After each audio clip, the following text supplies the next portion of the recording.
শ্রাবণ মাসের সন্ধ্যায় তুলকালাম বৃষ্টি। সেই সময় আড্ডাটা জমেছিল ভালো। ইতিমধ্যে গোপালবাবুর কাজের লোক কানুহরি ছাতার আড়ালে মুড়ি আর তেলে ভাজা এনেছিল। বৃষ্টিতে বেচারার একেবারে কাক ভেজা অবস্থা। ভিজে কাপড় বদলে নিয়ে বাড়ির ভিতর থেকে সে এবার ট্রে ভর্তি চা আনবে। ঠিক এই সময় মুরারিবাবু আর জিতেনবাবুর মধ্যে কী সূত্রে তর্কটা বেঁধে গেল অন্যরা খেয়াল করেননি। জিতেনবাবু বললেন, বোগাস, আমি বলছি নেই। মুরারিবাবু বললেন, আমি বলছি আছে। সায়েন্সকে তুমি অস্বীকার করতে পারো? আরে রাখো তোমার সায়েন্স, আমি স্বচক্ষে দেখেছি আর তুমি বলছো নেই। তুমি ভুল দেখেছো। সাইকোলজিতে হ্যালুসিনেশন বলে একটা কথা আছে জানো, দৃষ্টিভ্রম। রাখো তোমার সাইকোলজি। গোপালবাবু গৃহকর্তা, বন্ধুদের মধ্যে কি নিয়ে তর্ক হচ্ছে তা না জানলে কেমন করে মিটিয়ে দেবেন।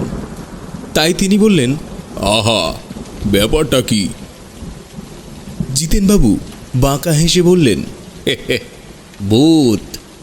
যে যুগে মানুষ চাঁদে পাড়ি দিয়েছে, মঙ্গল গ্রহে স্পেসশিপ পাঠিয়েছে, সেই যুগে মুরারি বলছে কি না চত্ব সব উদ্ঘট কথাবার্তা। মুরারিবাবুও আরও বাঁকা হেসে বললেন, তুমি তো কলকাতায় সারাটা জীবন কাটাচ্ছ, কখনো আমার মতো গ্রামেগঞ্জে থেকেছ? আমার মতো একলা রাত বিরেতে নিরিবিলি জায়গায় কখনো ঘুরেছ? নাড়ুবাবু টিপ্পুনি কাটলেন, ঠিক বলেছো ভায়া, কলকাতা একটা মহানগর, সবসময় আলো ভিড় ভাট্টা। এখানে ভূত আসবে কোন সাহসে বলতে পারো? কানুহরি চায়ের কাপ প্লেট ভর্তি ট্রে রেখে গেল। চা খেতে খেতে তর্কটা ধামাচাপা পড়েছিল, কিন্তু নাড়ুবাবুই সেটা আবার খুঁচিয়ে দিলেন। জিতেন বলছে ভূত নেই আর মুরারি বলছে আছে। বেশ তো, মুরারি বলুক কোথায় ভূত দেখেছে। গোপালবাবু সায় দিয়ে বললেন, হ্যাঁ, বৃষ্টিটা বেশ জমেছে। মুরারি, তুমি গল্পটা বলো তো। মুরারিবাবু জোরে শ্বাস ছেড়ে বললেন, গল্প নয়, একেবারে সত্যিকার ঘটনা। বিশ্বাস করা না করা তোমাদের ইচ্ছে। নাড়ুবাবু বললেন, কি বলো ভায়া, আজ অবধি তোমার মুখে একটা মিথ্যে কথা শুনিনি। তুমি বলো, শোনা যাক। তারপর তিনি জিতেনবাবুকে বললেন, জিতেন, তুমি কিন্তু একদম স্পিকটি নট, চুপচাপ বসে থাকবে। মুরারিবাবু চা শেষ করার পর বললেন, সে প্রায় বছর 15-16 আগের কথা। তখন আমি সরকারি চাকরি করি। নদিয়া জেলার বাবুগঞ্জে আমার অফিস। আমার কাজ ছিল ওই অঞ্চলের গ্রামে গ্রামে ঘুরে সরকারি সাক্ষরতা প্রকল্পে কতটা কাজ হচ্ছে তার হিসেব নেওয়া। বাবুগঞ্জ অফিসে একটা মাত্র জিপ গাড়ি ছিল, সেটা ব্যবহার করতেন আমার ঊর্ধ্বতর অফিসার। আমি কখনো সাইকেলে, কখনো বাসে, আবার কখনো ট্রেনে চেপে বিভিন্ন গ্রামে যাতায়াত করতুম। নাড়ুবাবু বললেন, আহা, ভূত দেখার ব্যাপারটা বলো। মুরারিবাবু একটু চটে গিয়ে বললেন, আগে ব্যাকগ্রাউন্ড না বললে তো বুঝবে না। ঠিক আছে, ব্যাকগ্রাউন্ড বোঝা গেল, এবার ভূতের ব্যাপারটা শোনা যাক। মুরারিবাবু দরজার বাইরে রাস্তার দিকে তাকিয়ে বললেন, মে মাসের মাঝামাঝি হবে। হ্যাঁ, সেদিন ছিল বুদ্ধ পূর্ণিমা। বাবুগঞ্জ থেকে ট্রেনে চেপে ঝাঁপুইহাটি নামে একটা গ্রামে গিয়েছিলাম। স্টেশনটা মাঠের মধ্যে। সেখান থেকে সাইকেল রিক্সায় গ্রামে পৌঁছলুম। তখন বেলা প্রায় 12টা বাজে। মোটে 4টে স্টেশন দূরত্ব। ট্রেনের স্পিড কেমন তা বোঝো তাহলে। আসলে আগের বছর প্রচণ্ড বন্যা হয়েছিল, রেল লাইন তখনও ঠিক মতো সারানো হয়নি। গোপালবাবু বলে উঠলেন, কি কাণ্ড, তোমার ভূত আসতে বড্ড দেরি হচ্ছে মুরারি। নাড়ুবাবু টিপ্পুনি কাটলেন, সেই ট্রেনের স্পিডের মতো। মুরারিবাবু বললেন, ঝাঁপুইহাটি পঞ্চায়েতের কর্তার বাড়িতে খাওয়া দাওয়া এবং বিশ্রাম করলুম। বিকেলে সাক্ষরতা প্রকল্পের কাজকর্ম খাতা কলমে দেখলুম। 2-1জনকে ডেকে ব্ল্যাকবোর্ডে নাম লিখতেও বললুম, কিন্তু বুঝতে পারলুম খাতা কলমের সঙ্গে আসল কাজের মিল নেই। কি আর করা যাবে। মুখে উপদেশ দিয়ে বেরিয়ে পড়তে হলো। বাবুগঞ্জ ফেরার ট্রেন সন্ধ্যা 7টা নাগাদ। পঞ্চায়েত কর্তা খাতির করে আমাকে তার মোটর সাইকেলে চাপিয়ে স্টেশনে পৌঁছে দিতে চেয়েছিলেন। সাহস পেলুম না, রাস্তার যা অবস্থা। নাড়ুবাবু গল্পীয় গলায় বললেন, ভূত। এবার সেই ঘটনায় আসছি। স্টেশনে পৌঁছে খোঁজ নিলুম ডাউন ট্রেন সময় মতো আসার গ্যারান্টি নেই। স্টেশনে কয়েকজন মাত্র যাত্রী অপেক্ষা করছিল। আকাশে পূর্ণিমার চাঁদ ক্রমশ উজ্জ্বল হয়ে উঠছে। খোলা জায়গা বলে উত্তাল বাতাস বইছে। প্ল্যাটফর্মের শেষ প্রান্তে খালি বেঞ্চে বসে সিগারেট ধরালুম। গোপালবাবু বললেন, তুমি সিগারেট খেতে নাকি? কি করে ছাড়লে বলো তো মুরারি? নাড়ুবাবু গম্ভীর গলায় ফের বললেন, ভূত। মুরারিবাবু বললেন, বসে আছি তো বসেই আছি। 7টা 10 বেজে গেল, ট্রেনের পাত্তা নেই। এমন সময় একটা লোক এসে বলল, বেঞ্চিতে একটু বসতে পারি স্যার? লোকটার চেহারা আবছা দেখা যাচ্ছিল। পরনে খাটো ধুতি আর হাফ শার্ট, পায়ে যেমন তেমন একটা স্যান্ডেল। বললুম, নিশ্চয়ই বসতে পারো, বেঞ্চটা তো খালি আছে। লোকটা বেঞ্চের শেষ প্রান্তে বসল। তারপর বলল, এখন যদি আমি একটা বিড়ি খাই, কিছু মনে করবেন না তো স্যার?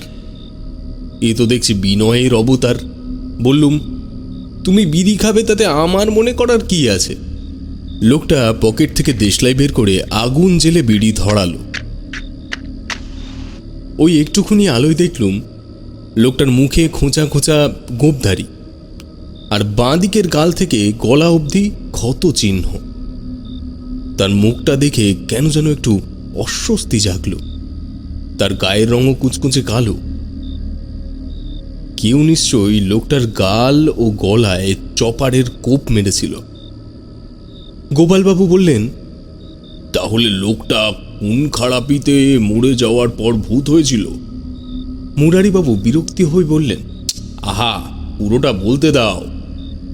নাড়ুবাবু বললেন, হ্যাঁ বলো। মুরারিবাবু বললেন, লোকটা বিড়ি টানতে টানতে বলল, স্যারের যাওয়া হবে কোথায়? বিরক্ত হয়ে বললুম, বাবুগঞ্জ। লোকটা কেমন অদ্ভুত শব্দ করে হাসল। তারপর বলল, বাবুগঞ্জ? এই লাইনে এই এক বিচ্ছিরি ব্যাপার, বুঝলেন? বাবুগঞ্জ থেকে আসবার ট্রেন পাওয়া যত সোজা, ফিরে যাওয়ার ট্রেন পাওয়া তত কঠিন। দেখুন ট্রেন কখন আসে। এমন হতে পারে এই রাত্রিরে ট্রেন আর এলোই না। অবাক হয়ে বললুম, সে কি? সে আবার সেই রকম বিঁধ ঘুঁটে হেসে বলল, এই যে আমাকে দেখছেন, রোজ ঠিক সন্ধ্যাবেলা বাবুগঞ্জ যাব বলে স্টেশনে এসে বসে থাকি। ট্রেন আর আসে না। রেলের ওপর আমার ঘেন্না ধরে গেছে। এতক্ষণে সন্দেহ হলো। ভাবলাম লোকটা নিশ্চয়ই পাগল, তাই চুপচাপ বসে রইলুম। লোকটা বক বক করে যাচ্ছিল। ইচ্ছে হলো তাকে ধমক দিয়ে উঠে যেতে বলি, কিন্তু সাহস পাচ্ছিলাম না। বলা যায় না, কোনো গুন্ডা বদমাশ হতে পারে। আমার হাতে একটা অ্যাটাচি আছে, তার মধ্যে টাকা আছে ভেবে হয়তো সেটা কিনে নিয়ে পালানোর ফিকিরে এখানে এসেছে। প্ল্যাটফর্মের শেষ প্রান্তে বসা আমার উচিত হয়নি। এই ভেবে উঠে যাব ভাবছি, স্টেশনে ঢং ঢং করে ঘন্টা বাজল। অমনি লোকটা বলল, দেখেছেন তো, বাবুগঞ্জের দিকের থেকে ট্রেন আসছে। ওই দেখুন, সিগন্যাল বাতি নীল হলো। লক্ষ্য করে দেখলুম সত্যি। লোকটা বলল, এই জন্য জীবনে ঘেন্না ধরে গেছে স্যার, বাঁচতে ইচ্ছা করে না। এ কি অবস্থা হয়েছে দেখুন। একটু পরে স্টেশনের কাছে একজন যাত্রীকে প্ল্যাটফর্মের সামনে যেতে দেখলুম। তারপর সত্যিই ডাউনের দিক থেকে ট্রেনের আলো দেখা গেল। তারপর ট্রেনটা হুইসেল দিতে দিতে স্টেশনে ঢুকছিল। এই সময় দেখলুম বেঞ্চ থেকে লোকটা উঠে দাঁড়িয়েছে। তারপরে ঘটে গেল ভয়ঙ্কর ঘটনা। ট্রেনটা এসে আমার সামনে দিয়ে খানিকটা এগিয়ে থামবার আগেই লোকটা ইঞ্জিনের সামনে লাইনের ওপরে ঝাঁপিয়ে পড়ল। মুরারিবাবু চুপ করলেন। নাড়ুবাবু বললেন, এ তো সুইসাইড কেস, তোমার ভূত কোথায়? জিতেনবাবু এতক্ষণে সকৌতূহলে বলে উঠলেন, তবে তো লোকটা মারা পড়ল, ভূত হতে একটু সময় লাগবে, তাই না মুরারি? মুরারিবাবু তার কথা গ্রাহ্য করলেন না। তাকে এবার কেমন নিস্তেজ দেখাচ্ছিল। আবার একটা শ্বাস ছেড়ে তিনি বললেন, কিন্তু আশ্চর্য ব্যাপার, অমন একটা ঘটনা ঘটে গেল, ড্রাইভারের তো চোখে পড়ার কথা, কিন্তু কোনো হই হল্লা শুনতে পেলুম না। ট্রেনটা হুইসেল দিয়ে দিব্যি চলে গেল। তখন আমি আতঙ্কে উত্তেজনায় বেঞ্চ ছেড়ে উঠে দাঁড়িয়েছি। লোকটার রক্তাক্ত হাড়গোড় ভাঙা লাশ নিশ্চয়ই নিচে লাইনে পড়ে আছে। সেই বিভৎস দৃশ্য দেখতেও ভয় করছে। এমন সময় রেলের এক চোখা লণ্ঠন হাতে একজন খালাসিকে আমার দিকে এগিয়ে আসতে দেখল। সে ভেবেছিল আমি বিনা টিকিটের যাত্রী।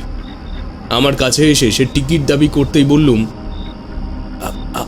আমি যাব বাবুগঞ্জ, আমার টিকিট আছে, কিন্তু এক্ষুনি একটা লোক ওইখানে ইঞ্জিনের সামনে লাফিয়ে পড়ে সুইসাইড করেছে।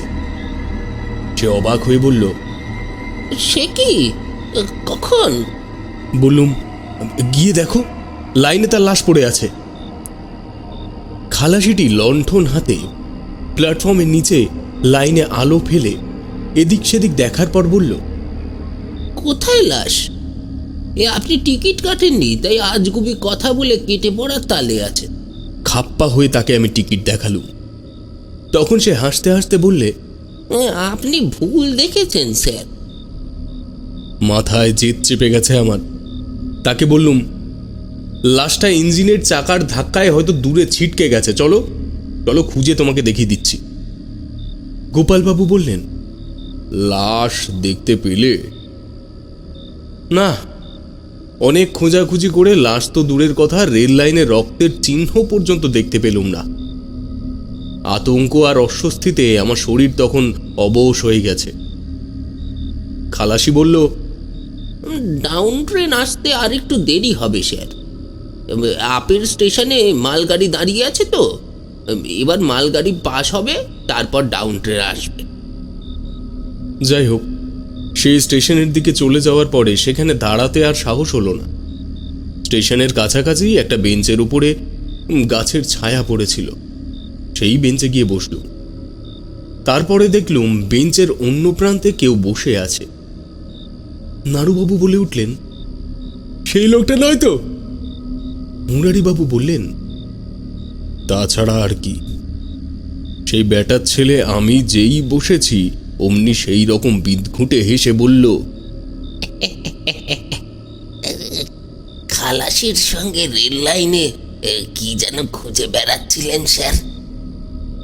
তখন আর ভয় টয় নেই আমার, রাগে মাথায় আগুন ধরে গেছে। বললুম, তুমি দেখছি একেবারে ম্যাজিশিয়ান, আমাকে ম্যাজিক দেখিয়ে ছাড়লে? লোকটা বলল, না স্যার, ম্যাজিক জানলে তো কত টাকা রোজগার করে বড় লোক হয়ে যেতুম। আসলে কি জানেন স্যার, বাঁচতে আমার আর একটু ইচ্ছা নেই। তাকে থামিয়ে দিয়ে বললুম, তোমার নাম কি, বাড়ি কোথায়? লোকটা বলল, কিছু মনে নেই স্যার, সব ভুলে গেছি। এবার মনে হলো লোকটা সত্যিই পাগল, আর তাকে যে আপ ট্রেনের সামনে ঝাঁপিয়ে পড়তে দেখেছিলাম সেটা নিশ্চয়ই আমার চোখের ভুল। প্রচণ্ড শব্দ করে ট্রেনটা আসছিল। এ সময় ট্রেনের দিকেই আমার মনোযোগ থাকা স্বাভাবিক। লোকটার কথা শুনে আর হঠাৎ উঠে যাওয়া দেখে ব্যাপারটা আমি কল্পনাই করেছিলাম। জিতেনবাবু হো হো করে হেসে উঠলেন, তাহলে কি দাঁড়ালো? বলেছিলুম না, ভূতের ব্যাপারটা সাইকোলজিক্যাল, হ্যালুসিনেশন। মুরারিবাবু গম্ভীর মুখে বললেন, আমার কথা এখনো শেষ হয়নি। নাড়ুবাবু বললেন, তাহলে তাড়াতাড়ি শেষ করে ফেলো, বৃষ্টি থেমে গেছে মনে হচ্ছে, বাড়ি ফিরতে হবে। মুরারিবাবু বললেন, লোকটা আবার বকবক করতে থাকলো। কান দিলুম না। একটু পরে দেখলুম আপের সিগন্যাল নীল হলো। স্টেশন মাস্টার বেরিয়ে এসে প্ল্যাটফর্মে দাঁড়িয়ে এক চোখা লণ্ঠনে নীল রঙের আলোটা নাড়তে থাকলেন। তারপর মালগাড়ির ইঞ্জিনের আলো দেখা গেল। আলোর দিকে তাকিয়ে আছি, তারপর ইঞ্জিনটা যেই কাছাকাছি এসেছে অমনি বেঞ্চ থেকে লোকটা আগের মতো উঠে দৌড়ে গিয়ে রেল লাইনে ঝাঁপিয়ে পড়ল। গোপালবাবু বললে, তারপর তারপর কি? না, আমার চোখের ভুল নয়। মালগাড়িটা ধীরে সুস্থে স্টেশন পেরিয়ে গেল। আমি তার আগেই বেঞ্চ থেকে উঠে স্টেশনের সামনে গিয়ে দাঁড়িয়েছি। স্টেশনের বারান্দায় কয়েকজন যাত্রী বিরক্ত হয়ে স্টেশন মাস্টারকে ঘিরে ধরে ডাউনে ট্রেনের কথা জিজ্ঞাসা করছে আর রেল দপ্তরের মুন্ডপাত করছে। নাড়ুবাবু খাপ্পা হয়ে বললেন, এই তোমার ভূত। মুরারিবাবু বললেন, না, শেষটুকু শোনো, তবে তো বুঝবে। বেশ, বলো। বাবুগঞ্জ ফেরার ডাউন ট্রেন এলো রাত 8:30টায়। ট্রেনে ভিড় ছিল, তবে যে কম্পার্টমেন্টে উঠেছিলুম একটা সিট পেয়ে গিয়েছিলুম। ট্রেন ছাড়ল, একটা করে স্টেশন আসছে আর ভিড় একটু করে ফাঁকা হচ্ছে। বাবুগঞ্জ স্টেশনে পৌঁছানোর আগে হঠাৎ দৃষ্টি গেল আমার বাঁ দিকে একটু দফাতে। বেঞ্চের কোণে হেলান দিয়ে বসে আছে সেই লোকটা। হ্যাঁ, সেই বটে।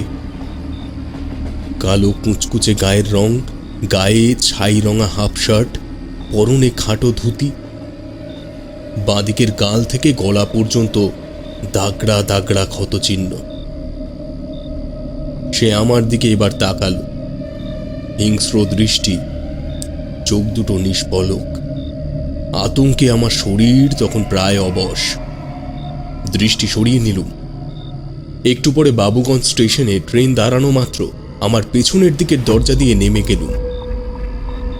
গোপালবাবু বললেন, তাহলে লোকটাকে ভূতই বলতে হবে? নাড়ুবাবু গম্ভীর মুখে বললেন, ভূত, 100% ভূত।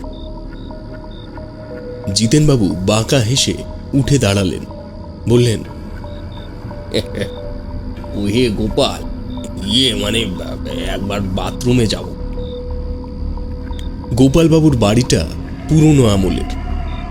এই বাসায় ঘরের সংলগ্ন বাথরুম নেই। পেছনের দিকে এক টুকরো ফাঁকা জায়গায় ফুল ফলের গাছ আর ঝোপঝাড় আছে। বাউন্ডারি পাঁচিল ঘেঁষে একটা বাথরুম আছে। সেদিকে দরজা খুলে বেরুলেন জিতেনবাবু। গোপালবাবু বললেন, ওই সুইচ টিপে আলো জ্বেলে নাও জিতেন। জিতেনবাবু বললেন, আমার আলোর দরকার নেই, তবে বৃষ্টিতে জায়গাটা পিছল হয়ে আছে। বলে তিনি ঘুরে এসে সুইচ টিপে দিলেন। তারপরেই তার চিৎকার শোনা গেল, ওরে বাবা, কে রে? কে ওখানে? কানু হরি? কি আবার কে? ওরে বাবা, কি সাংঘাতিক, কি সাংঘাতিক গোপাল! সবাই সেই দরজা দিয়ে ছুটে গেলেন। জিতেনবাবু সিঁড়ির নিচে অজ্ঞান হয়ে পড়ে আছেন। সাদা ধুতি পাঞ্জাবি জলে কাদায় নোংরা হয়ে গেছে। ধরাধরি করে তাকে ঘরে এনে চোখ মুখে জল ছেটানোর পর তার জ্ঞান ফিরে এলো। তিনি অতি কষ্টে বললেন, হ্যালুসিনেশন, মানে মুরারির দেখা অবিকল সেই লোকটা ঝোপের পাশে দাঁড়িয়ে ছিল।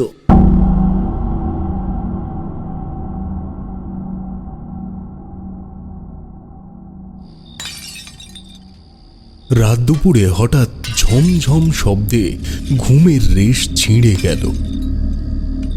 পাশের ঘরে কেউ কিছু ভাঙছে। শব্দটা কাচের জিনিস ভাঙার মতন। প্রথমে ভাবলাম কেউ বা কারা মাতলামি করছে। বাংলোয় এমনটা ঘটতেই পারে, কিন্তু তারপর মনে পড়ে গেল পাশের ঘর থেকেই শব্দটা আসছে এবং সেটা বাতিল আসবাবপত্রের ঘর। চৌকিদার বলেছিল শিগগিরই ওগুলো নিলামে বেচে ঘরটা খালি করা হবে। টিলার গায়ে এই একতলা বাড়িটা আগে ছিল কোনো এক প্রাক্তন রাজ জমিদারের রেস্ট হাউস। তার বংশধর সরকারকে বেচে দিয়েছিলেন। বন দপ্তর একে বাংলো করেছে। মেরামতের চিহ্ন এখনো গা থেকে মুছে যায়নি। দরজা জানলায় বার্নিশের গন্ধ এখনো নাক পাতলে পাওয়া যায়। নতুন জায়গায় গেলে আমার ঘুম আসতে চায় না। টেবিল বাতি নিভিয়ে ঘুমোই চেষ্টার পর একটুখানি ঘুমের টান এসেছে এমন সময় এই বিরক্তিকর তীব্র শব্দ, কাঁচ ভাঙার শব্দ। শব্দটা থামছে না। চোর ডাকাত ভেবে এবার বুক কেঁপে উঠল। তারপরই একটা জান্তব গড়গড় গর্জনে তীক্ষ্ণ আর্তনাদ ভেসে এলো। আতঙ্কে গলা শুকিয়ে গেল আমার। এই নিরিবিলি বাংলো থেকে এত রাতে সাহায্যের জন্য চেঁচিয়ে ডাকাডাকি করলেও শোনার মতো কাছাকাছি মানুষজন নেই। আদিবাসীদের একটা বস্তি আছে প্রায় 1 কিলোমিটার দূরে। জঙ্গল থেকে মানুষ খেকো বাঘ হানা দিলে তারাই বা কি করবে? কি করব ভাবছি, সেই সময় আমাকে ভীষণ অবাক করে কাকে কেউ ধমক দিল। যা যা, ভাগ ভাগ ভাগ এখান থেকে। তারপর আমার ঘরের সামনে বারান্দায় চৌকিদারের সাড়া পেলাম। বাবুজি কি ঘুমিয়ে পড়েছেন? কাঁপা কাঁপা হাতে টেবিল বাতির সুইচ অন করে সাড়া দিলাম। ঘুমোয়নি? কি ব্যাপার গুণধর?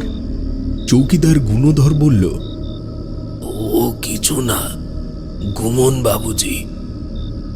গুণধর, পাশের ঘরে কিসের শব্দ হচ্ছে? ও কিছু না, আপনি নিশ্চিন্তে ঘুমান। বলে গুণধর আবার কাকে ধমক দিল। যা, বদমাইশি করলে বাবুকে ডেকে নিয়ে আসবো বলে দিচ্ছি। ভাগ বলছি, ভাগ ভাগ। কার সঙ্গে কথা বলছো গুণধর? আপনি শুয়ে পড়ুন বাবুজি। বলে চৌকিদার বারান্দায় চপ্পলের শব্দ করতে করতে চলে গেল। তাহলে মানুষ খেকো বাঘ নয়, কোনো পাগল টাগল হবে। এই ভেবে বাতি নিভিয়ে পাশ ফিরে শুলাম। মার্চের রাতে এখনো কনকনে শীত। জানলাগুলো বন্ধ রাখতে হয়েছে। আবছা কানে আসছে গাছপালার শনশন শব্দ। শব্দটা অস্বস্তিকর। ভোর 6টায় বেডটি দিতে বলেছিলাম গুণধরকে। দরজায় কড়া নাড়া শব্দে অনিচ্ছা সত্ত্বেও কম্বল মশারি থেকে বেরুতে হলো। দরজা খুলে দেখি বাইরে গাঢ় কুয়াশা। গুণধর কম্বল মুড়ি দিয়েছে। সে ঘরে ঢুকে টেবিলে চায়ের ট্রে রেখে চলে যাচ্ছিল। জিজ্ঞেস করলাম, রাতে কোনো পাগল এসে পাশের ঘরে ভাঙচুর করছিল নাকি? ও ঘরে তো তালা দেওয়া থাকে দেখছি। ও কিছু না, বলে গুণধর গম্ভীর মুখে পর্দা তুলে বেরিয়ে গেল। লোকটা তো ভারী অদ্ভুত। কিছুক্ষণ পরে প্রাতঃভ্রমণে বেরিয়ে পড়লাম। যাবার সময় পাশের ঘরের দরজায় তেমনি তালা আটকানো দেখলাম। বারান্দা কিংবা লনে কোথাও ভাঙা কাচের টুকরো পড়ে নেই। নুড়ি বিছানো পথ এবং লনের ঘাসে শুকনো পাতা ছড়িয়ে আছে। গুণধরের বউকে দেখলাম ঝাঁটা হাতে বেরুচ্ছে তাদের ঘর থেকে। টিলার নিচে সংকীর্ণ পিচ রাস্তায় কিছু দূর চলার পর সামনে কুয়াশায় একটা ছায়ামূর্তি চোখে পড়ল। নদীর ব্রিজের কাছের লোকটা কুয়াশার সঙ্গে মুছে গেল হঠাৎ। তবে এটা এমন কিছু অদ্ভুত ঘটনা নয় যে তা নিয়ে মাথা ঘামাতে হবে। ব্রিজে দাঁড়িয়ে নিচের উপত্যকায় সূর্য ওঠা দেখছিলাম। সেই সময় লাঠি ঠুকঠুক করে একজন আদিবাসী বুড়ো মানুষ এসে সেলাম দিল। তাকে একটা সিগারেট দিলাম না চাইতেই। রাতের বাংলোর রহস্য এবং ঝাব্বু সম্পর্কে যদি কোনো খবর তার কাছে মেলে। সিগারেট টান দিয়ে বুড়ো একচোট কাশল। তারপর ভাঙা ভাঙা হিন্দিতে জানতে চাইল আমি এই তল্লাটে কেন এসেছি, কাঠের ব্যবসা নাকি শিকারের উদ্দেশ্যে, এবং কোথায় উঠেছি। আমি যখন বললাম নিছক বেড়াতে এসেছি এবং এই বন বাংলোয় উঠেছি, তখন সে খুব গম্ভীর হয়ে পরামর্শ দিল যত শিগগিরই পারি আমি যেন ওই বাংলো ছেড়ে অন্য কোথাও উঠি। ওই বাংলোয় কেউ এক রাতের বেশি থেকেছে বলে তার জানা নেই।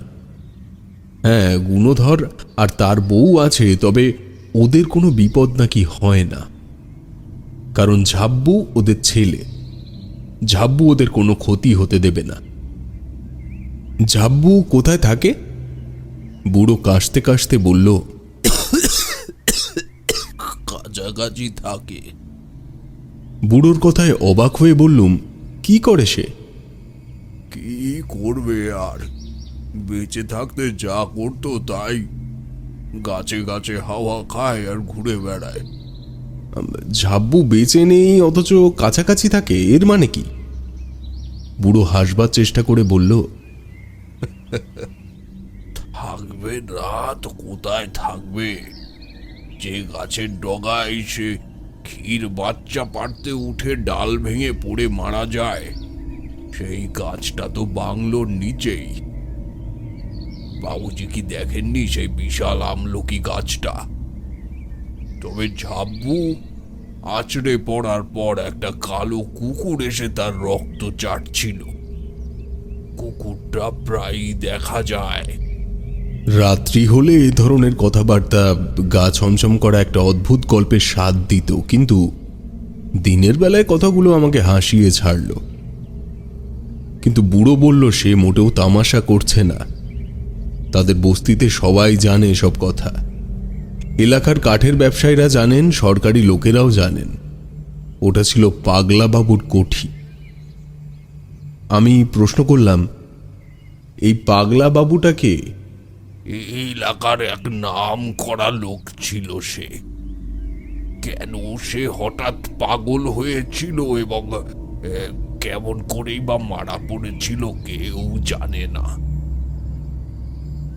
বনজঙ্গল এলাকায় যারা বসবাস করে তাদের মধ্যে অনেক আজগুবি কুসংস্কার থাকতেই পারে, কিন্তু থেরপুরায় এসে একটি রাতের ঘটনা আমার যুক্তিবাদী মনকে বিব্রত করার পক্ষে যথেষ্ট ছিল।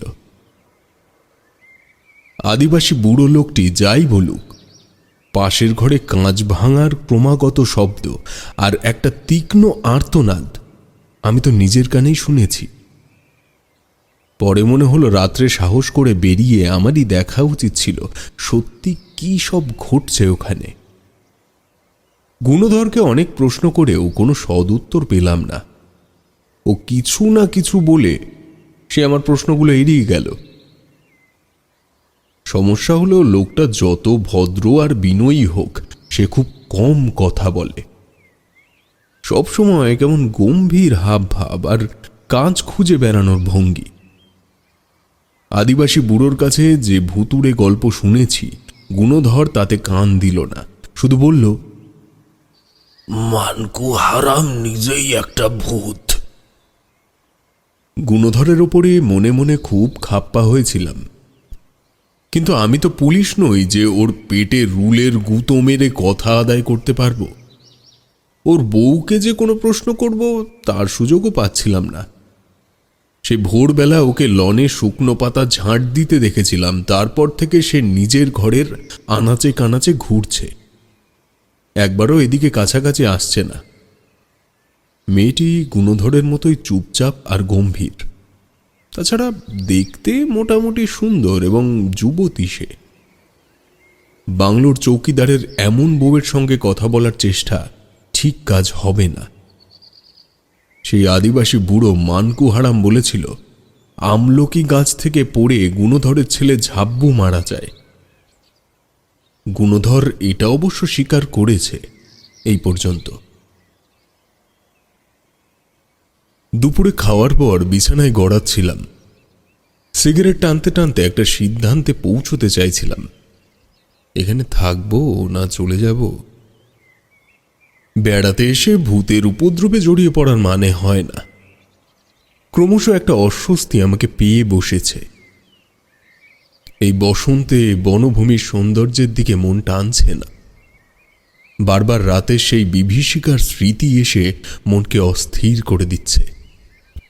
শেষ পর্যন্ত জেদ চেপে গেল, বড়াতে যা ঘটে ঘটুক, এখানেই থাকব। যদি সত্যি ভূত প্রেত বলে কিছু থাকে তো জানতে পারাও তো একটা অমূল্য অভিজ্ঞতা। বাইরে জিপের শব্দ শুনে উঠে গেলাম। জানলার পর্দা ফাঁক করে দেখলাম বন দপ্তরের সেই জিপটা এসে সদ্য থামল।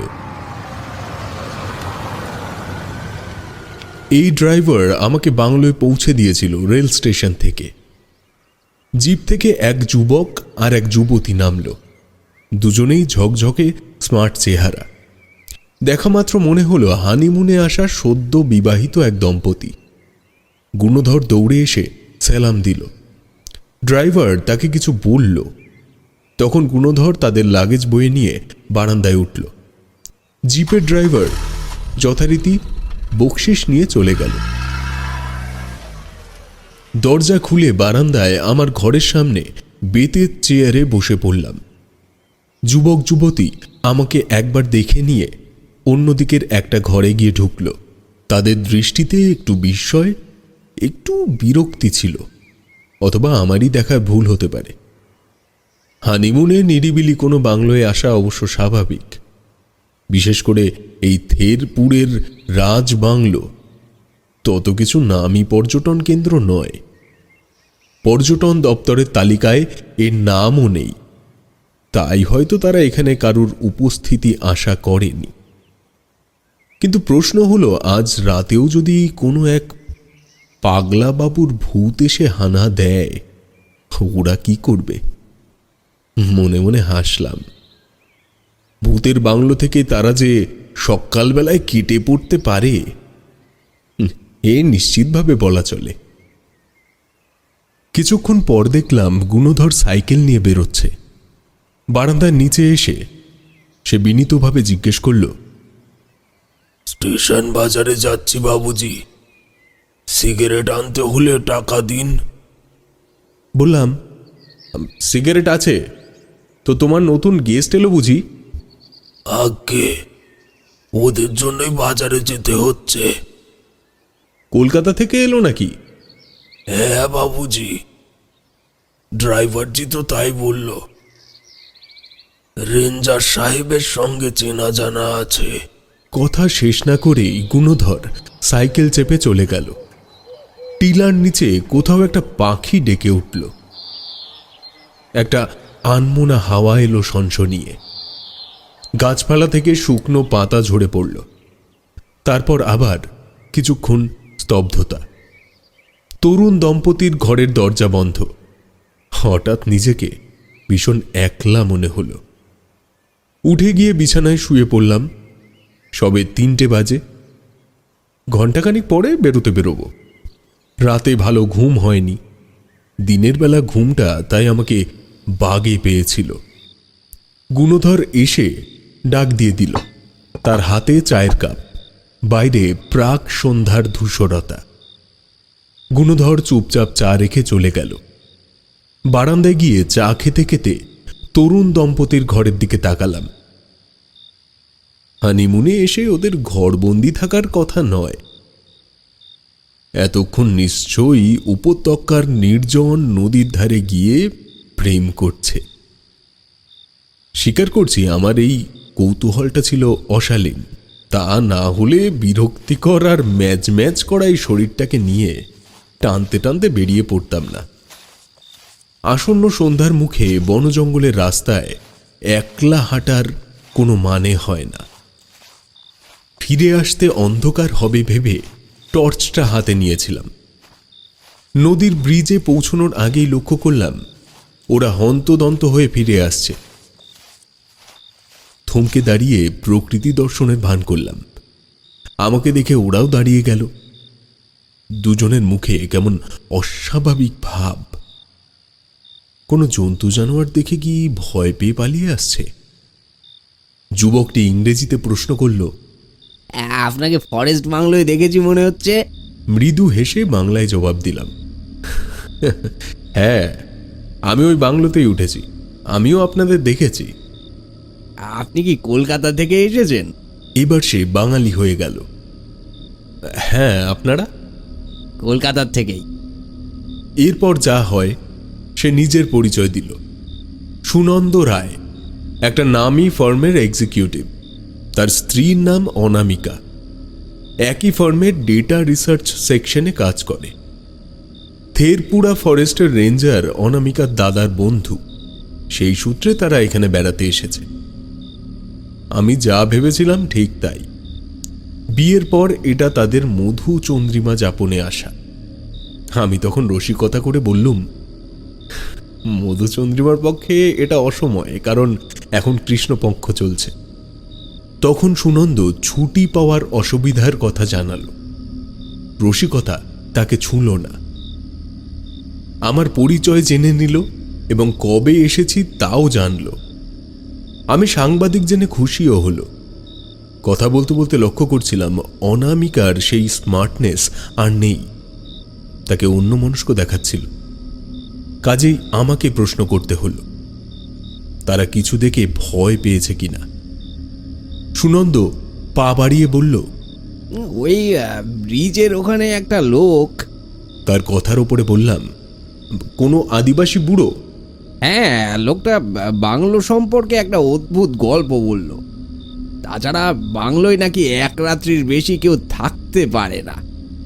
সুনন্দ একটু নার্ভাস হাসল। ভূত প্রেত আমার বিশ্বাস নেই। তাছাড়া আপনি তো আছেন বাংলোয়, রাত কাটিয়েছেন। আপনি কি ভূতুরে কিছু দেখেছেন? আমি কিছু বলার আগেই অনামিকা বলল, তুমি ওকে কুকুরটার কথা বলো। সুনন্দ বলল, ও হ্যাঁ, ভারী অদ্ভুত ব্যাপার জানেন। বুড়ো লোকটা আমাদের সাবধান করে দিয়ে চলে যাওয়ার একটু পরে হঠাৎ দেখি নদীর ধারে দুটো পাথরের মাঝখানে একটা কালো কুকুরের মুখ। অ্যালসেশিয়ান বলেই মনে হলো। পাথরগুলো ঝোপঝাড়ে ঢাকা। ওখানে অ্যালসেশিয়ানটা কি করছে? কার অ্যালসেশিয়ান? অনামিকা বলল, কুকুরের জীব অত লাল কেন? আমাদের বাড়িতেও তো অ্যালসেশিয়ান আছে, কই ওর জীব তো অমন নয়। সুনন্দ বলল, হ্যাঁ, রক্ত খেলে যেমন দেখায় ঠিক তেমনই। আমি ঢিল ছুটতে কুকুরটা নিপাত্তা হয়ে গেল। কিছুক্ষণ পরে আমরা ফিরে আসছি।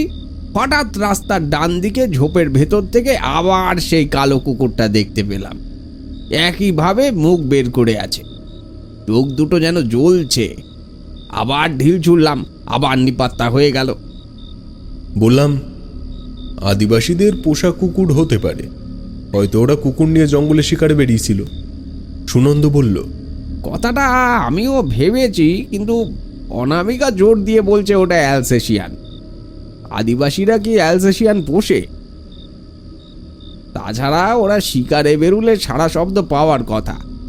ওই বুড়ো লোকটা কিন্তু শিকারে বেরোয়নি, সে যাচ্ছিল তার জামাইয়ের বস্তিতে। সেটা নাকি নদীর ওপারে অনেকটা দূরে। এরপর গত রাতের সাংঘাতিক অভিজ্ঞতার কথা বলে ওদের আরও ভয় পাইয়ে দিতে চাইলাম না। শুধু বললাম, রাত্রে বাংলোয় যা কিছু ঘটুক আপনারা যেন বাইরে বেরোবেন না কিংবা হইচই করবেন না। বাংলোর বারান্দায় বসে সুনন্দ এবং অনামিকার সঙ্গে রাত 9টা অবধি গল্পগুজব করলাম। গুণধর কয়েক দফা চা দিয়ে গেল। জলবিদ্যুৎ কেন্দ্র থেকে এই বাংলোয় সরাসরি লাইন টানা হয়েছে বলে লোডশেডিংয়ের উৎপাত নেই। টিলার ঢালে বাংলোয় ওঠার গেট, সেখানে আলো আছে। গল্প শেষ করে যখন উঠেছি, সেই গেটের কাছে আবছা আলোয় যেন সত্যিই একটা কালো কুকুরের জিভ বের করা মুখ দেখতে পেলাম। মাত্র কয়েক সেকেন্ডের দেখা, চমকে উঠেছিলাম। তারপর মনে হলো চোখের ভুল। সুনন্দদের গল্পটা আমাকে হয়তো পেয়ে বসেছে। গতকাল এখানে আসার পর আমি কিন্তু কোনো কালো কুকুর কোথাও দেখিনি। গুণধর খাবার দিতে এলো, তখন তাকে বললাম, এলাকায় কি কারো কালো অ্যালসেশিয়ান কুকুর আছে? শোনা মাত্রই গুণধরের চোখ দুটো নিষ্পলক হয়ে গেল। কালো কুকুর বাবুজি? হ্যাঁ, কালো কুকুর। ফোঁস করে শব্দ ছেড়ে সে বলল,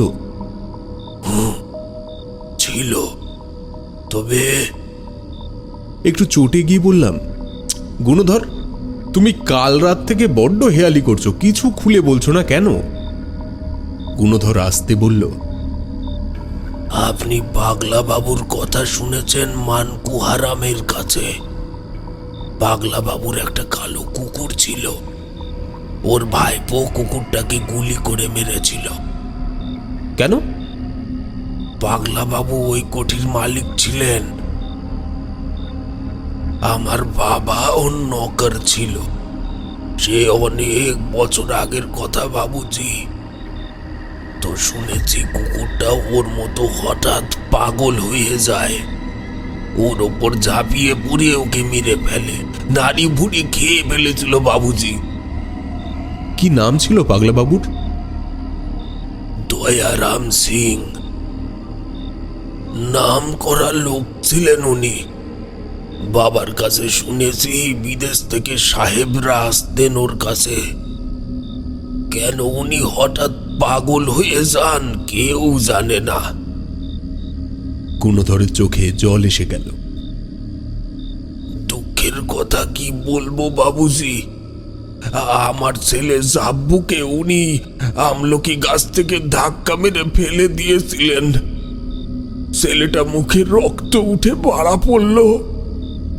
জাব্বুর মা তখন লোকরি কুড়িয়ে জড়ো করছিল। সে ছুটে এসে দেখলো একটা কালো কুকুর জাব্বুর মুখ থেকে রক্ত চেটে খাচ্ছে। বলে কান্না সামলে গুণধর দ্রুত ঘর থেকে বেরিয়ে গেল। আমি চমকে উঠেছিলাম, এই গল্প শুনে নয়, পাগলা বাবুর নাম শুনে। ডক্টর দয়ারাম সিং, আণবিক জীববিজ্ঞানী ডক্টর দয়ারাম সিংয়ের কথা সাংবাদিক পেশার সূত্রে আমার জানা। গত জানুয়ারিতে কলকাতায় জীববিজ্ঞানীদের এক সেমিনারে তার কথা শুনেছিলাম। আদিবাসীরা তার নিষ্ঠুর মৃত্যুর গল্পটা নিজের মতো করে বানিয়ে নিয়েছে। খাওয়ার পর সুনন্দদের ঘরে নক করে সাড়া দিলাম। সুনন্দ ভয় পাওয়া গলায় বলল, কি হয়েছে দাদা? কিছু না, একটা জরুরি কথা আছে। দুজনেই বেরুল, মুখে অস্বস্তির স্পষ্ট ছাপ। হাসবার চেষ্টা করে বললাম, ওই বন্ধ ঘরটা আমি খুলতে চাই, আপনারা দুজনে আমার পাশে থাকবেন? আসলে একা আমি সাহস পাচ্ছি না। সুনন্দ অবাক হয়ে বলল, কি আছে ও ঘরে? অ্যালসেশিয়ানটা ঢুকেছে নাকি? হ্যাঁ। বলে ডাকলাম, গুণধর, গুণধর। গুণধর দৌড়ে এলো। বললাম, ওই বাতিল ঘরটার চাবি নিয়ে এসো। কেন বাবুজি? দরকার আছে। কিন্তু বাবুজি ও ঘরের চাবি তো আমার কাছে থাকে না, কোথায় আছে তাও আমি জানি না। সুনন্দবাবু, আমার সঙ্গে আসুন। গুণধর, তুমি তালা খোলা যায় এমন কিছু নিয়ে এসো, মোটা ছুঁচ কিংবা শক্ত এক টুকরো পেরেক বা অন্য কিছু। গুণধর গম্ভীর মুখে তার ঘরের দিকে কয়েক পা এগিয়েছে। হঠাৎ বাংলোর সব আলো নিভে গেল। তারপরেই বন্ধ ঘরের ভেতরে কাল রাতের মতো এই ঝনঝন কাঁচ ভাঙার শব্দ শুরু হলো। একটু পরে জান্তব গড় গড় গর্জন এবং তীক্ষ্ণ আর্তনাদ। টর্চ নিয়ে বেরোয়নি, চেঁচিয়ে বললুম, সুনন্দ বাবু, গুণধর, টর্চ টর্চ টর্চ আনো। কোনো সাড়া পেলাম না। গাঢ় অন্ধকারে প্রতি মুহূর্তেই আশঙ্কা করছি শয়তান অ্যালসেশিয়ানটা আমার উপর ঝাঁপিয়ে পড়বে। ততক্ষণে আবার স্তব্ধতা ফিরে এসেছে। আবার ভাঙা গলায় ডাকলাম, গুণধর, গুণধর। এবার গুণধরের সাড়া পাওয়া গেল। সে অন্ধকারে কাল রাতের মতোই ধমক দিল, যা যা, ভাগ ভাগ, জাব্বুকে ডাকবো। জাব্বু আয়, জাব্বু আয়। গুণধর, গুণধর, আলো জ্বালছো না কেন? 1 মিনিট বাবুজি, টর্চ বিগড়ে গেছে, লণ্ঠন জ্বালছি, লণ্ঠন জ্বালছি। একটু পরে লণ্ঠনের আলো দেখা গেল। গুণধর এসে বলল, আপনাকে বলেছিলাম বাবুজি, ও কিছু না। আপনি আমার কথা শুনলেন না, তাই ঝামেলা হলো। লণ্ঠনের আলোয় দেখলাম সুনন্দদের ঘরের দরজা বন্ধ, পর্দাটা ফাঁক হয়ে আছে। এমন ভীতু যুবক যুবতী নির্জন বনে জঙ্গলে হানিমুনে আসে কেন? গুণধর বলল, চুপচাপ ঘরে গিয়ে শুয়ে পড়ুন বাবুজি। সেই সময় আলো ফিরে এলো। আমার ঘরের দিকে পা বাড়াতে গিয়ে থমকে দাঁড়ালাম। সেই বাতিল বন্ধ ঘরের দরজা হাট করে খোলা। বাইরের আলো ঘরের ভেতরটা কিছু স্পষ্ট করেছে।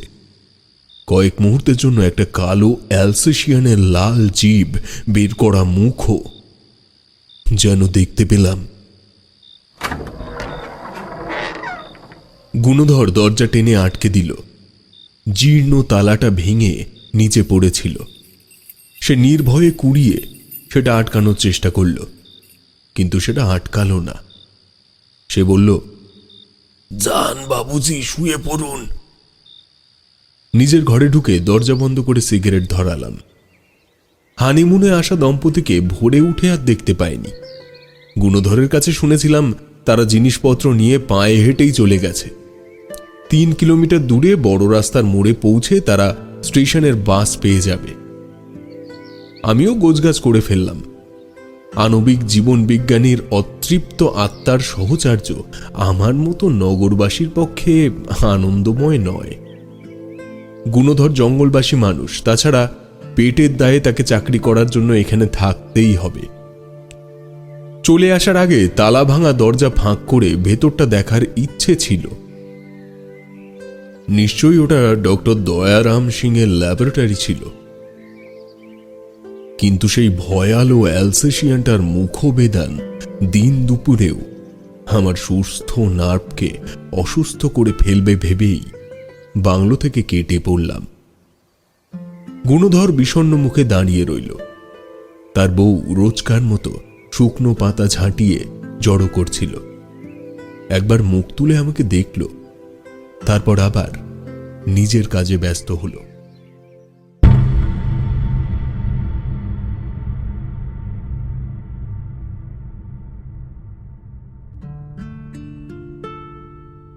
রজত একটি প্রাইভেট ফার্মে চাকরি করে, আর সেই কর্মক্ষেত্রে একটি জরুরি বিভাগে তার চাকরি বলে কোনো মতেই তার সারা বছরে ঘুরতে বেরোনো হয়ে ওঠে না। তার ঘোড়া বলতে বরাদ্দ থাকে কেবল পুজোর হাতে গোনা 5টা দিন।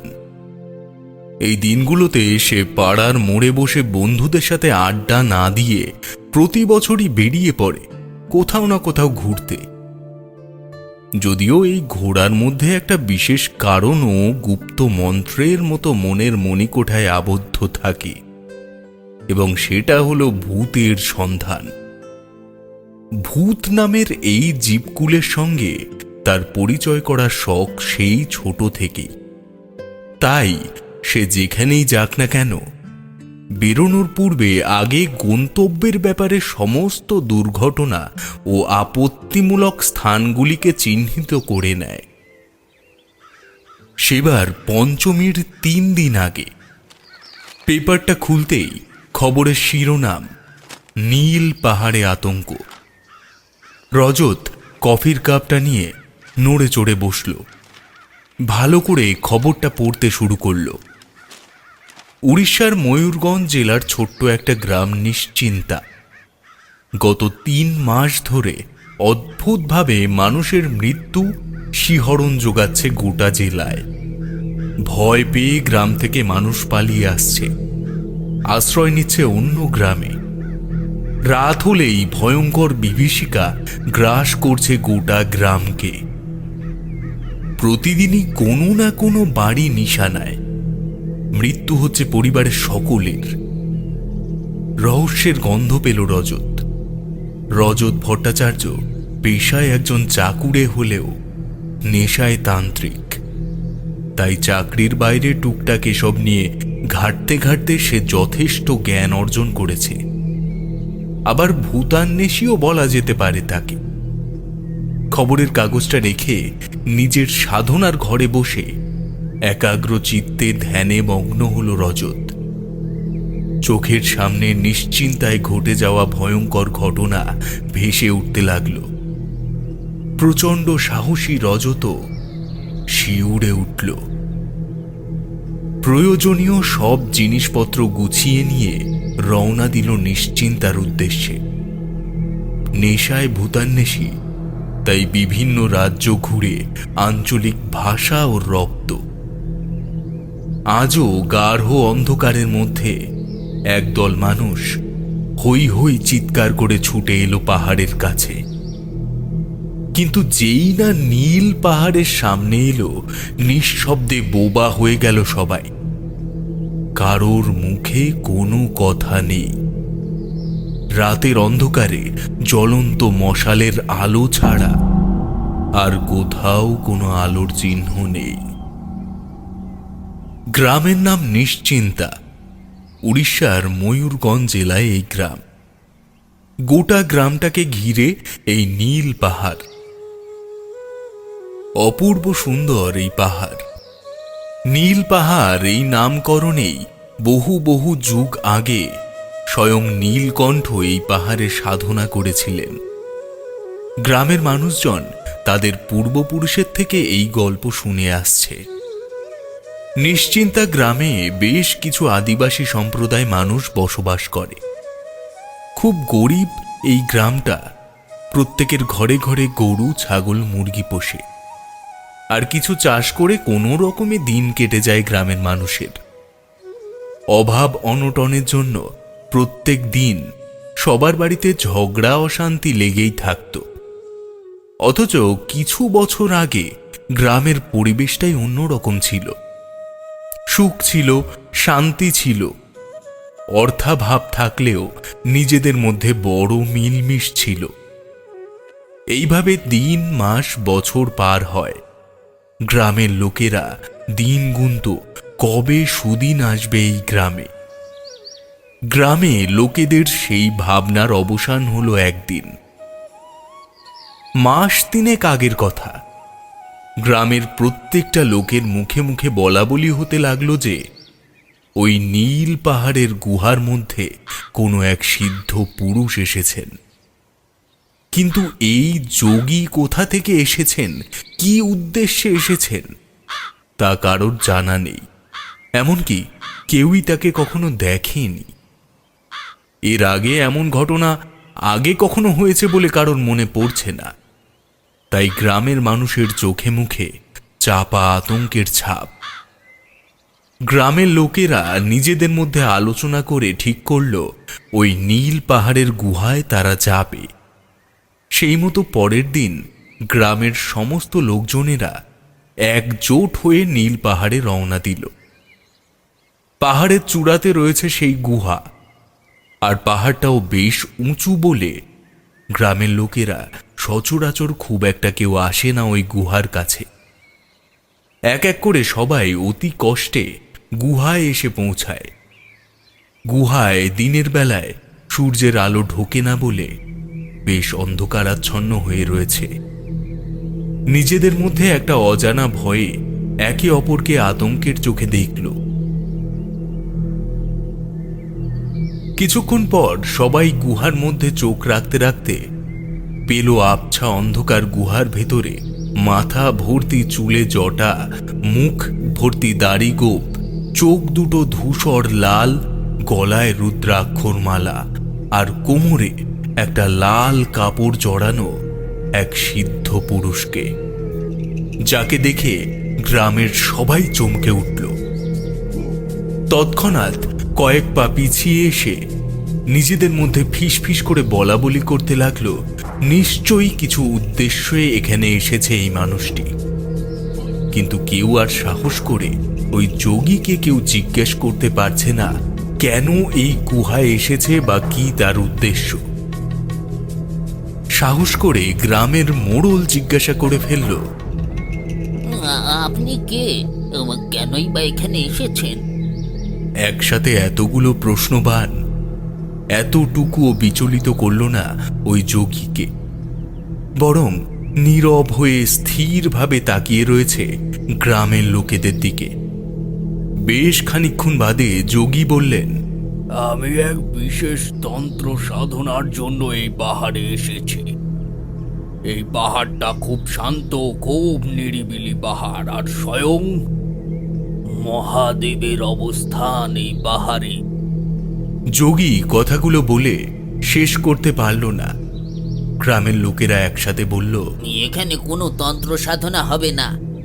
সেই মুহূর্তে কাপালিক বলে উঠল, তোদের গ্রামে প্রত্যেকের ঘরে ঘরে ঝগড়া অশান্তি প্রতিদিন লেগে থাকে, আর প্রত্যেকের ঘরে অভাব অনটন আছেই। তোরা চাস না তোদের গ্রামে একটু সুখ শান্তি ফিরে আসুক? এই কথা শোনার পর গ্রামের লোকেরা সবাই চুপ হয়ে গেল। সেই মুহূর্তে গ্রামের সমস্ত লোকের সরল মনে কয়েকটা কথা ঘুরপাক খাচ্ছে। এই যোগী আমাদের গ্রামের সমস্ত কিছুই বলে দিল কিভাবে, যেন কোনো স্বয়ং বিধাতা ওদের সামনে দাঁড়িয়ে রয়েছে।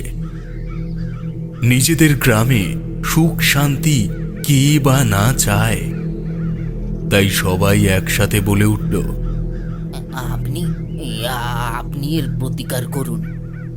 আপনি তো একজন সিদ্ধ পুরুষ, আপনি এর প্রতিকার করতে পারবেন।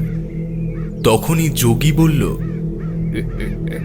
বেশ বেশ বেশ, আমি এই গ্রামে সুখ শান্তি ফিরিয়ে আনবো। তবে একটা কথা তোদেরকে রাখতে হবে।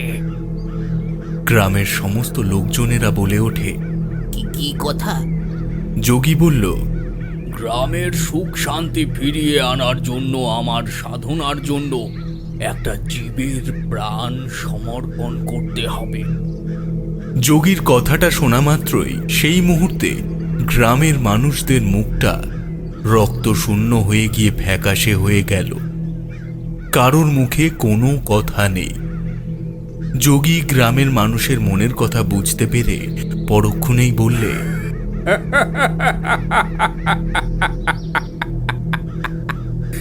এত ভয় পাওয়ার কিছু নেই। আমি ভয় পাওয়ার মতো কিছুই বলিনি। গ্রামের এক মাঝবয়সী লোক জিজ্ঞাসা করেন, আপনি সেই জীবটা নিয়ে কি করবেন? কথাটা শোনা মাত্রই যোগী বিকট অট্টহাসিতে পাহাড়ের নিস্তব্ধতায় আঘাত করল। গ্রামের লোকেদের হাত পা ঠান্ডা বরফ হয়ে গেল। পরক্ষণে যোগী হাসি থামিয়ে বলল, আমি ওই প্রাণীটার তাজা রক্ত আমার সাধনার উদ্দেশ্যে কাজে লাগাবো। আমি যে প্রাণীর কথা বলছি সেটা তোদের সবার বাড়িতে আছে এমন প্রাণী। বাড়িতে পোষা প্রাণী না হলে আমার তন্ত্র সাধনা সম্পূর্ণ হবে না, আর আমার সাধনা সম্পূর্ণ না হলে তোদের গ্রামে সুখ শান্তি ফিরবে না। তারপরেই গ্রামের লোকজনদের মধ্যে গুঞ্জন হতে থাকে। সবার বাড়িতে গরু ছাগল মুরগি ছাড়া আর তো কিছুই নেই, কিন্তু কে বা নিজের ঘরের পোষা প্রাণীকে এই যোগীর হাতে সমর্পণ করবে? খানিকক্ষণ পর একজন বলল, ঠিক আছে, আমার ঘরের মুরগিটা আপনার তন্ত্র সাধনার জন্য সমর্পণ করব, কিন্তু আমাদের গ্রামের কোনো ক্ষতি হবে না তো? আর গ্রামে সুখ শান্তি ফিরবে? যোগী তখন প্রতিশ্রুতি দিয়ে বলল, হ্যাঁ, এই গ্রামে সুখ শান্তি ফিরবে, আর কারোর কোনো ক্ষতি হবে না। গ্রামের সমস্ত লোকজনেরা বলল, তবে কবে হবে আপনার এই তন্ত্র সাধনা? আমি সামনে অমাবস্যায় রাত্রিতে আমার সাধনা করব, তবে ওই দিন এই গুহায় কাউকে আসা যাবে না। আমাকে অমাবস্যার আগের দিন প্রাণীটাকে দিয়ে যেতে হবে। গ্রামের সবাই একসাথে বলল, ঠিক আছে, তাই হবে।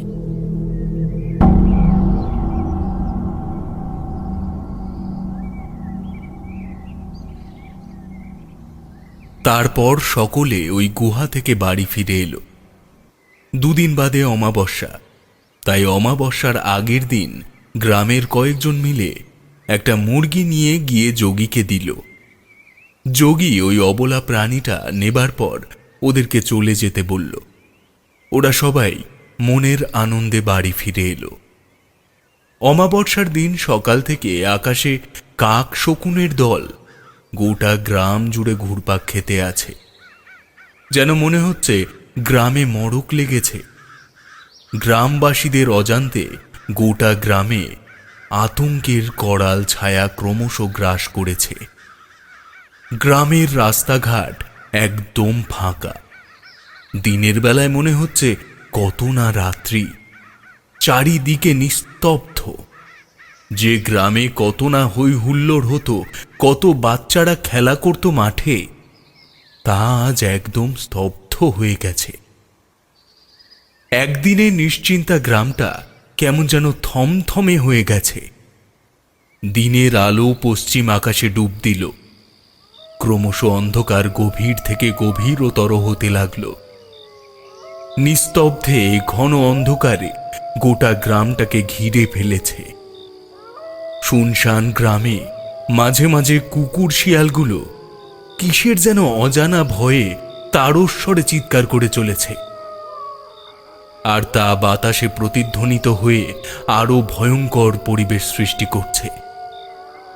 প্রতিটা মুহূর্তে একটা ঘোর আতঙ্কের মধ্যে দিয়ে রাতটা কোনো ক্রমে প্রায় পার হলো সবাই। ভোরের আলোর ছিটে ফোঁটা গ্রামে আসতে গ্রামের সমস্ত লোকেরা একে অপরের খোঁজ নিতে থাকে, কারোর বাড়িতে কোনো অঘটন কিছু হয়েছে কিনা। গ্রামের মানুষের কোনো অঘটন কিছু ঘটেনি, সবাই ভালো আছে। তারপরেই গ্রামে সকলে আনন্দের উল্লাসে মেতে ওঠে। আজ থেকে যে নিশ্চিন্তা গ্রামে ঘরে ঘরে সুখ শান্তি ফিরে পাবে, হায় রে গ্রামবাসী, বিধাতার লেখন যে অন্য কিছু।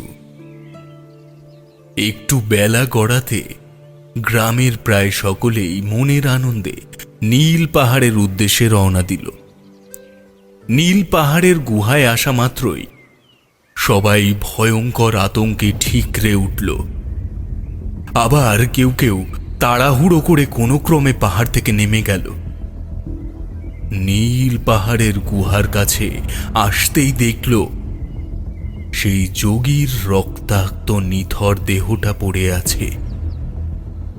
চোখ দুটোকে কোনো এক শিকারী নেকড়ে খুবলে নিয়েছে, আর সেখান থেকে রক্ত গড়িয়ে হাঁ করে থাকা মুখটার ভেতরে পড়ছে।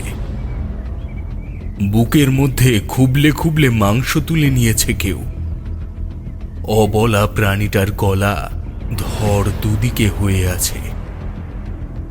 পাহাড়ের গুহার চারপাশে রক্ত, তন্ত্র সাধনার দ্রব্য সামগ্রীগুলো চারিদিকে ছড়িয়ে ছিটিয়ে পড়ে রয়েছে। গ্রামবাসীরা কেউ কিছুই বুঝতে পারল না। ভয়ঙ্কর অবস্থা দেখে শুধুই সবার চোখে মুখে গভীর আতঙ্কের ছাপ। ওই অবস্থায় গুহার মধ্যে যোগীকে ফেলে রেখে যে যার মতন দৌড়ে বাড়ির দিকে পালাতে লাগল। নীল পাহাড়ের গুহায় এমন ঘটনা প্রথম, তাই গ্রামের মানুষেরা ভয়ে জড়সড় হয়ে থাকতে লাগল।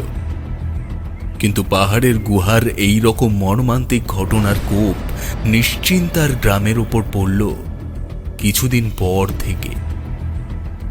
একের পর এক গ্রামের মানুষ থেকে পশু কেউ বাদ গেল না এমন ভয়ঙ্কর মৃত্যু থেকে।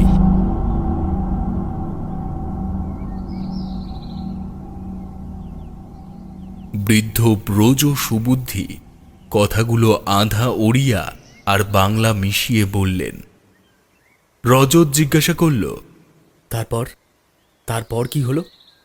ব্রজবাবু বললেন, সেদিনও ঠুয়ো লোক মনে মরিবারে লাগিছন্তি।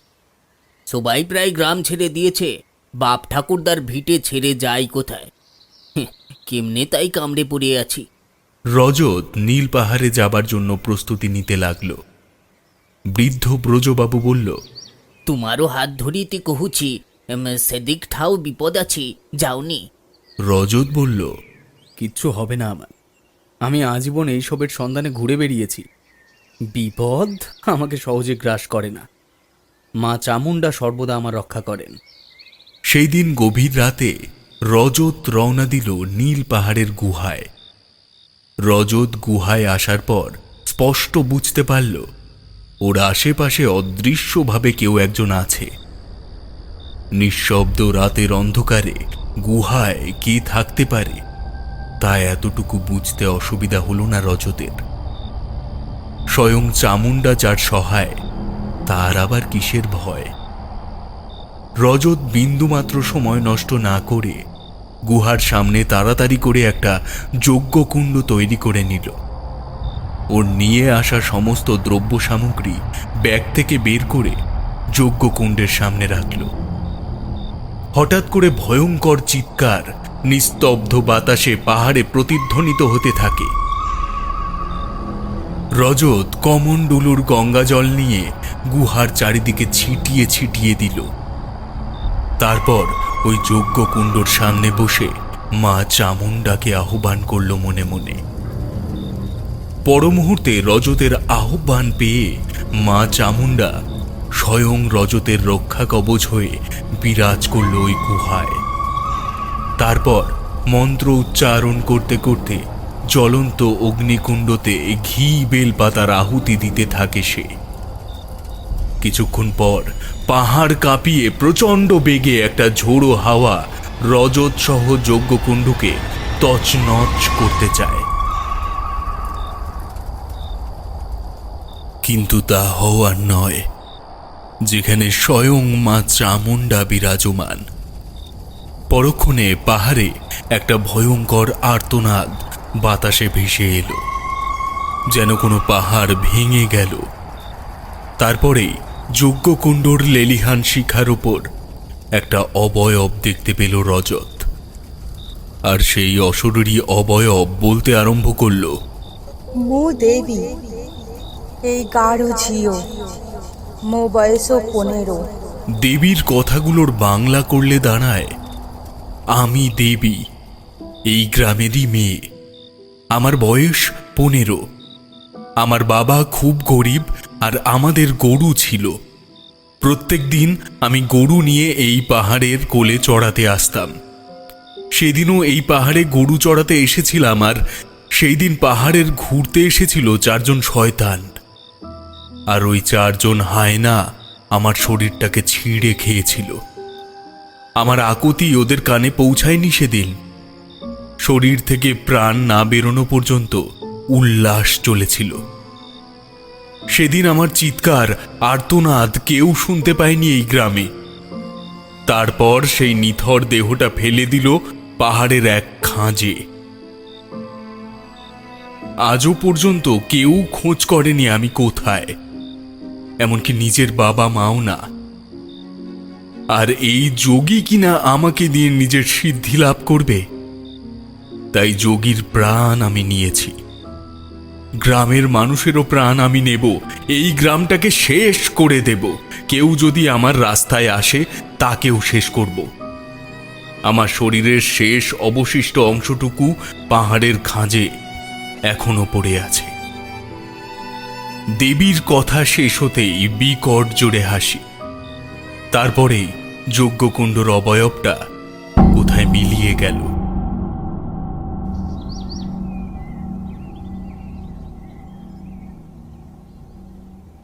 পরের দিন সকালে গ্রামে ব্রজবাবুর বাড়িতে এসে রজত দেখল ব্রজবাবু কিসের যেন আতঙ্কে রয়েছেন।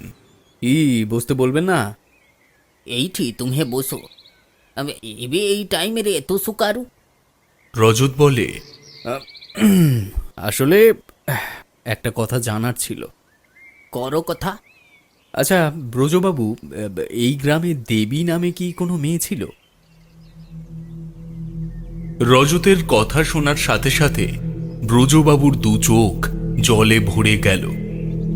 রজতের হাত দুটো ধরে ব্রজবাবু বললেন, ওড়িশায়, আর বাংলা মিশিয়ে।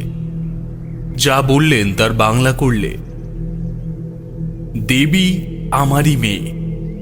সেদিন অনেক সন্ধ্যা হয়ে গেলেও ও বাড়ি ফেরেনি। আমি খুঁজতে বেরিয়েছিলাম। রাস্তায় 4 শহুরে বাবুর সাথে দেখা হয়। ওদেরকে আমার মেয়ের কথা জিজ্ঞেস করি। আমার হাতে কিছু টাকা দিয়ে বলে মুখ বন্ধ রাখতে। গ্রামের মোড়লকে ওরা হাত করে, তাই এতদিন চুপ করে থেকেছি। শুধু স্বপ্নে 2 হাত আমার গলা জড়িয়ে বাবা বাবা বলে ডেকেছে। ও কোথায় আপনি কি জানেন? ব্রজবাবুকে একটু শান্ত করিয়ে রজত বলল, নীল পাহাড়ের গুহায় আর কেউ নয়, আপনার মেয়ের অতৃপ্ত আত্মা ওখানে আছে। আর সে সবাইকে মারবে, কারণ তার প্রতি যে অত্যাচার হয়েছিল তা ক্ষমার যোগ্য নয়। কিন্তু আমাদের দেবীর আত্মাকে মুক্তি দিতে হবে, আর সেই জন্য আপনার সাহায্য লাগবে। আমি আপনাকে নিয়ে যাব নীল পাহাড়ের গুহার কাছে। সেখানেই পাহাড়ের খাঁজে একটা কঙ্কাল দেখতে পাবেন। ওটাই দেবীর শরীরের শেষ অংশ। তারপর আমার দেওয়া গঙ্গা জল, বেলপাতা ওই কঙ্কালের ওপর দেবেন, তাহলে আপনার মেয়ে মুক্তি পাবে। কেবলমাত্র আপনাকেই এই কাজটা করতে হবে, আর খুব সাবধানে করতে হবে এই কাজটা, কারণ ও চায় না ওর শরীরের শেষ অংশটুকু কেউ স্পর্শ করুক। ও আপনাকে অনেক প্রলোভন দেখাবে, আপনি কিন্তু বিন্দুমাত্র বিচলিত হবেন না, না হলে বিপদের শেষ থাকবে না। ব্রজবাবু বললেন, ঠিক আছে, তাই হবে। আজ রাতের মধ্যে এই কাজটা করতে হবে। রাতের অন্ধকারে দুজনে রওনা দিল নীল পাহাড়ের গুহায়। গুহায় এসে ব্রজবাবু কেমন যেন কাঁপছেন। রজতের ছোঁয়ায় ব্রজবাবু চমকে উঠলেন। তারপর আরও একবার সমস্ত কথাগুলো স্মরণ করিয়ে দিল ব্রজবাবুকে।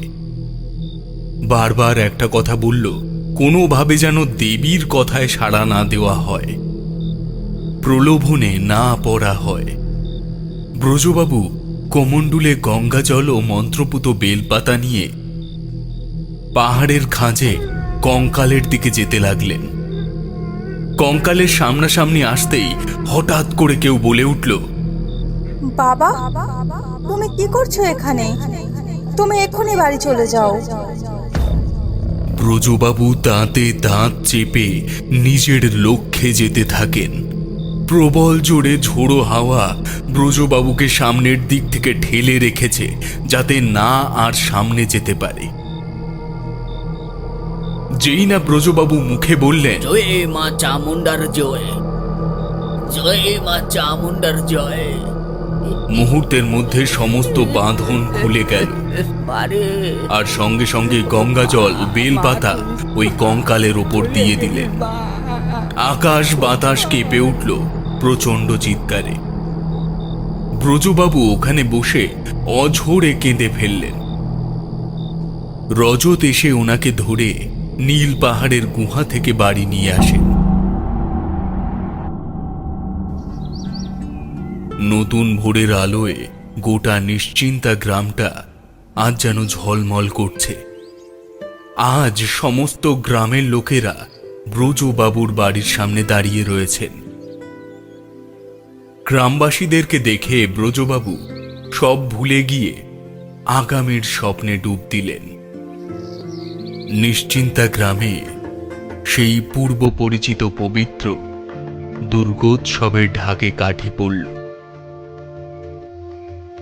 অবশেষে মায়ের ভাসান কার্য শেষে নমস্কার জানিয়ে বিদায় নিল ভূতান্বেষী।